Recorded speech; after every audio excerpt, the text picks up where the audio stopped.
What's up?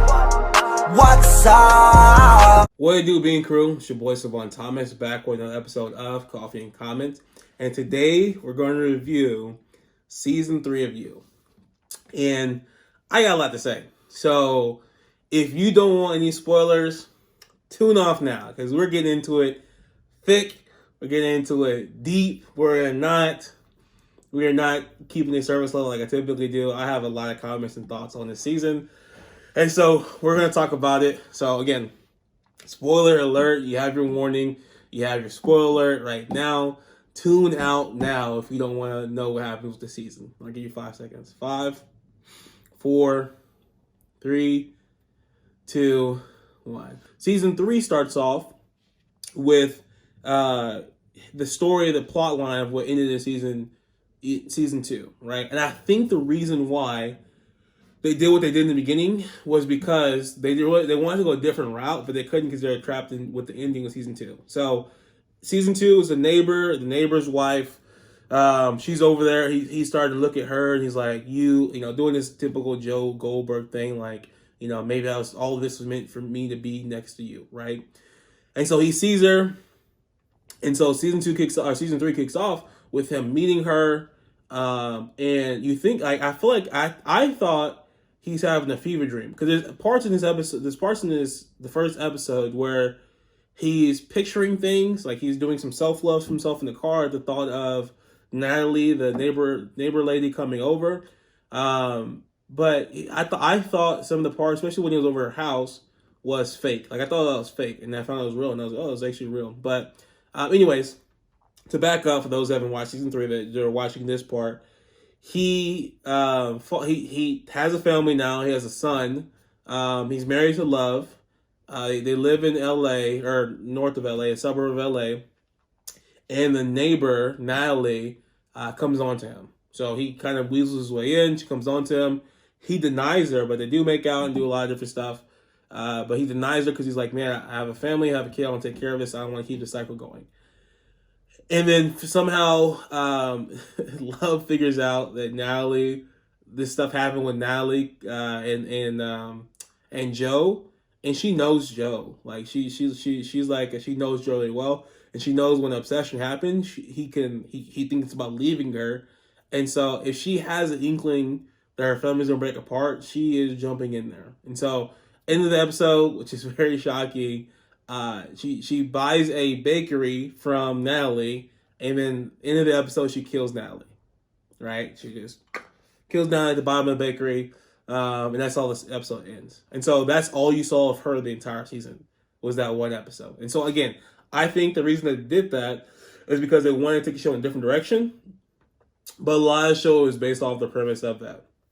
And so from there, what happens is Joe finds out that she killed Natalie, Love killed Natalie. Then he's trying to think of ways to get out of the relationship with Love, or try to figure out how to make this thing work and just work with Love. But they're also trying to cover up this entire thing with Natalie because Natalie's a small town, small environment, small community.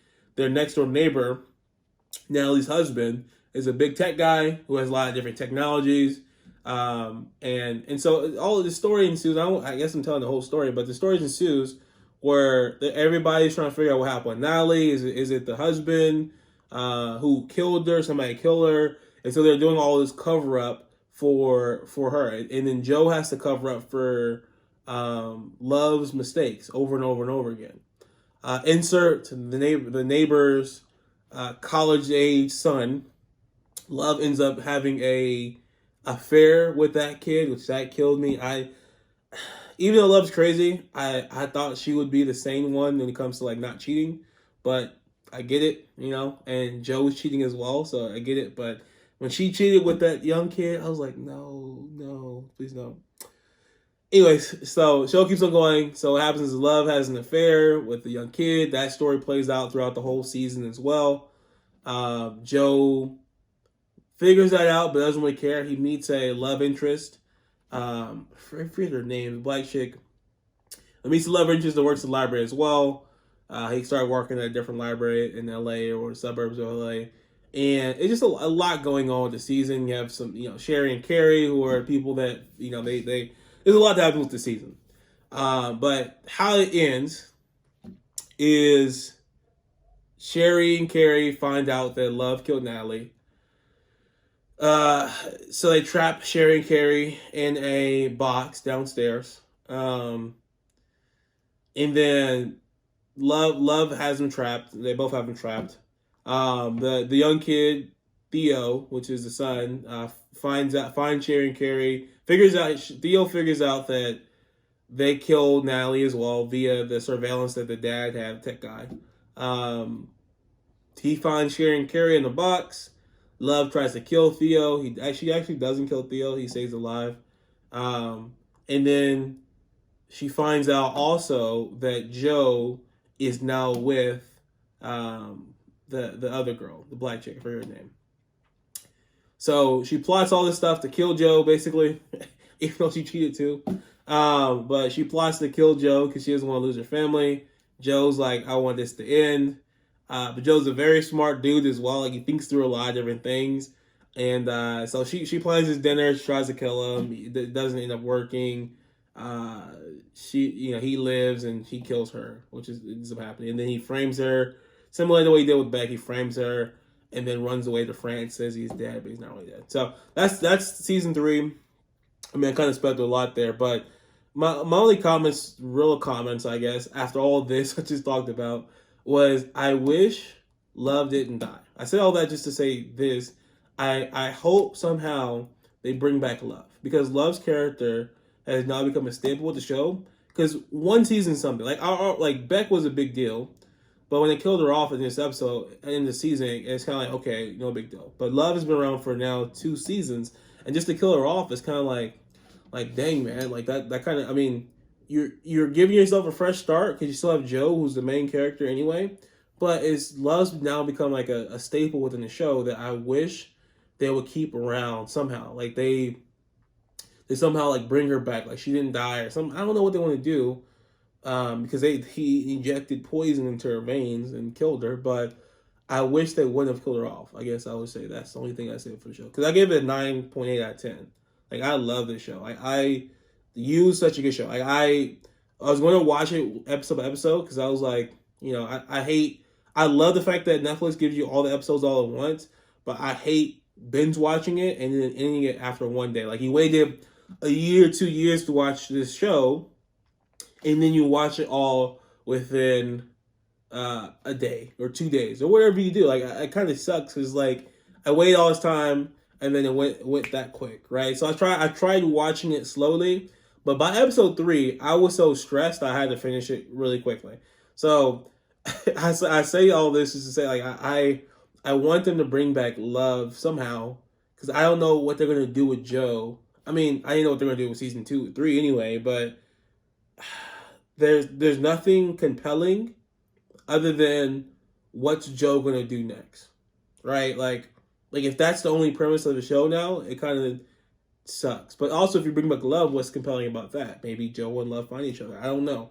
But the only thing that's compelling from the show moving forward now is just like, what's Joe gonna do next? Because he's trying to find the girl, the black chick, in France. Because she said she wanted to go to France, but is she actually going to France? Or probably not. So it's like, what's he doing? Like, what's the next step? Like, what's the next season to talk about if all it is will Joe kill again? Who's Joe going to meet this time? Like, I don't know. I guess that starts to get dry a little bit. And I feel like Love's character can add a little bit more spice to it if she does live, similar to how they did with Candace, because you're wondering, like, will she ever find Joe again? Right? And if she does find Joe, what's going to happen? Will she kill him? Try to kill him? Will she try to get back with him? Apologize? Like, what happens? And so if you could somehow bring Love back, that would, I feel like, add more of a dynamic to the season. But the show writers know more than me. I mean, they're going to give a good show regardless. Like, season 3 was awesome. But at least season 3 had a premise of Joe and Love, their dynamic of their marriage, the new baby coming along, and then the new love interest as well, versus just saying Joe's by himself on the lam. What's going to happen next? So that's my thoughts. I mean, overall, again, I love the show. I'm just trying to think about like what happens next because I want to see what happens next. Excuse me. And I want to know where they're going to go. I'm not a show writer, so I don't know, but it's going to be interesting. And again, it's going to be another year, 2 years before another episode season comes out, and it'll come out all at once. And I'm going to try to watch it one by one, unless I get stressed as I did this episode or this season, and I'll watch it, probably binge watch it. But it's a wild show, man. It's wild to think that there's a show from the perspective, internal perspective, and external perspective. Internal perspective and external perspective. What am I trying to say? It's weird that there's a show from the internal and external perspective of a serial killer that you actually end up liking as a person, which is weird. At least me. I like Joe, like as a person. Like he's a good dude. Not really, but he kills a lot of people. But he's a good dude. Love kind of just got wild this season. I like Love too. And again, it's kind of weird too. This is something I thought about too, and this is the last thing I'll say before I wrap up because this has been a long video. But Joe killed Love. Like think about that. Just think about that. Those 3 words. Joe killed Love. Right? I wonder if there's some symbolism in the fact that Joe killed Love. Just in general. Not Joe killing the person of Love, but Joe killed Love. Murders Love, kills Love, denies Love. Like, I wonder if the show writers have some type of symbolism in naming her Love for that specific reason. Something to think about. Thanks for tuning in. Coffee and comments.